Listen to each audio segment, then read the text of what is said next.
사순절 5번째 월요일입니다. 지난 주말과 그리고 어제 주일 평안하셨는지 안부를 묻고 싶습니다. 오늘 우리가 함께 나눌 하나님 말씀은 골로새서 4장 3절에서 4절의 말씀입니다. 또한 우리를 위하여 기도하되 전도할 문을 우리에게 열어주사 그리스도의 비밀을 말하게 하시기를 구하라. 내가 이 일 때문에 매임을 당하였노라. 그리하면 내가 마땅히 할 말로써 이 비밀을 나타내리라. 오늘 말씀은 사도 바울의 기도 부탁이 나타나 있습니다. 요즘 우리 교회 말로 표현하면 중보 기도를 요청하는 것입니다. 그 기도 제목은 이것입니다. 하나님께서 전도의 문을 열게 해달라 하는 것입니다. 전도의 문.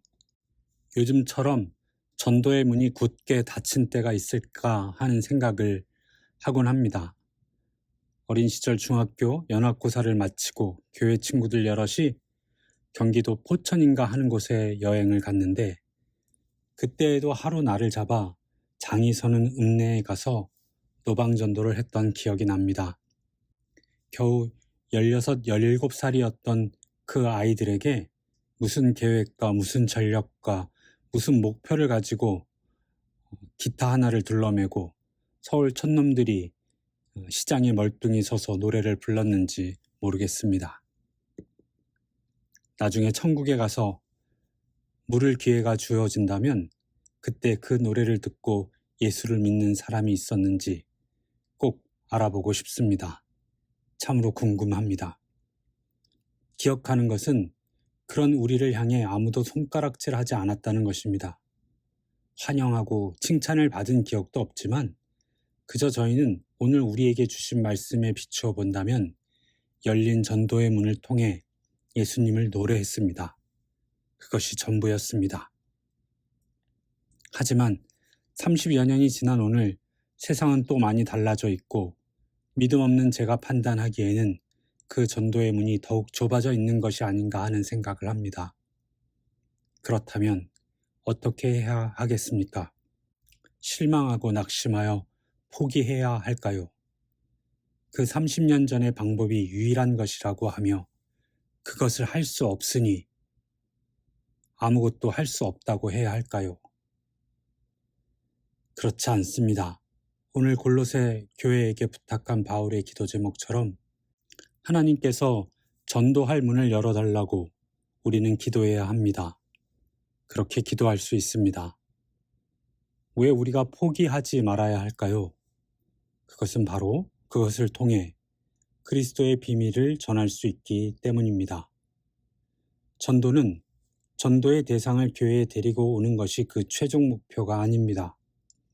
교회에서 함께 신앙생활을 할 수 있다면야 더할 나위 없이 좋겠으나 그것보다 중요한 것은 그리스도의 비밀을 인격적으로 전달하는 것입니다. 감추어야 하는 비밀을 사랑하는 사람에게 드러내는 것입니다. 그래서 더욱 조심히 다루어야 하고 그래서 더욱 신중해야 합니다.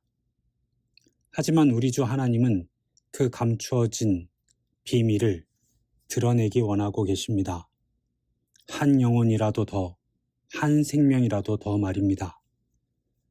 우리가 소위 전도라는 것을 할 때에 그러니까 우리 교회 가자라고 말하는 것에는 생명력이 없습니다.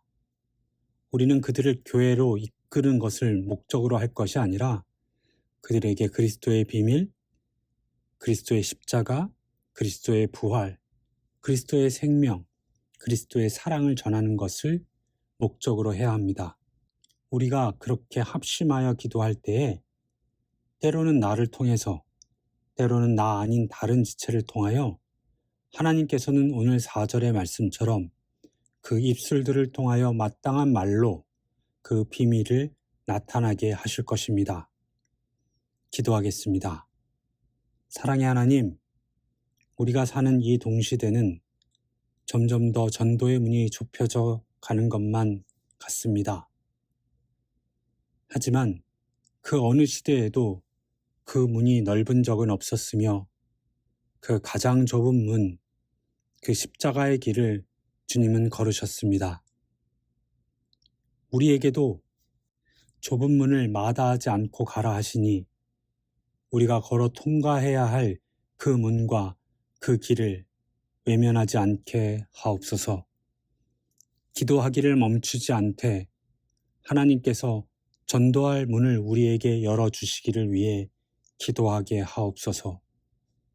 하나님의 비밀이, 그리스도의 비밀이 우리의 마땅히 할 말로 주님께서 사랑하시는 우리 모든 이웃들에게 전해지는 그 놀라운 신비를 경험하게 하옵소서.